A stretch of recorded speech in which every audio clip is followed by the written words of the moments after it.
Y a-t-il une pastorale de l'école catholique?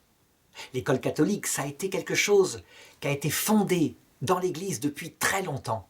Mais on doit surtout à quelqu'un comme Saint Jean-Baptiste de La Salle, l'organisation moderne de l'école avec des salles de classe, avec des professeurs qui parlent à une trentaine d'élèves et non plus des cours particuliers comme avant. Donc l'Église s'en est toujours occupée parce qu'elle savait que pour les jeunes générations, le fait d'être là et d'apporter avec un enseignement scientifique, avec une pédagogie, d'apporter aussi la spécificité chrétienne, à savoir le message du Christ, c'était quelque chose d'essentiel. Je dirais donc que on doit savoir que l'école catholique a une spécificité. Elle a un caractère propre, et ce caractère propre, c'est que, à l'intérieur de ses murs, le Christ est annoncée, non pas sous forme de catéchèse, puisqu'elle peut accueillir, je dirais, des gens de toute religion, mais sous forme d'un enseignement, une connaissance profonde. C'est le minimum.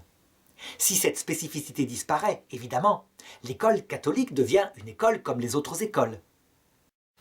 Or, il y a deux manières dont cette spécificité peut disparaître. D'abord, parce que, je dirais, on ne s'en occupe plus. On ne donne plus ça. On pense que être catholique, c'est simplement être accueillant pour tout le monde et qu'il n'y a plus un contenu intellectuel de cette sagesse catholique.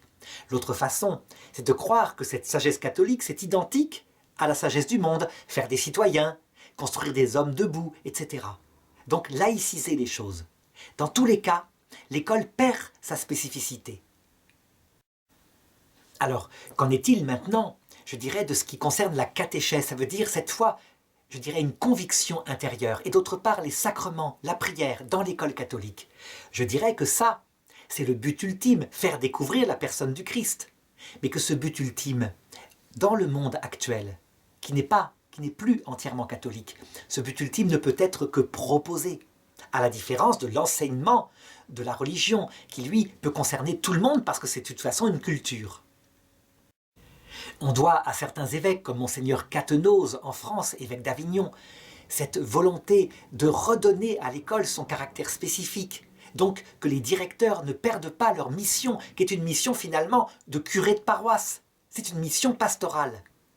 Évidemment, après la grande crise qu'a suivi Vatican II, et je dirais un clergé qui lui-même ne croyait plus en la spécificité du message chrétien, les choses doivent être reconstruites.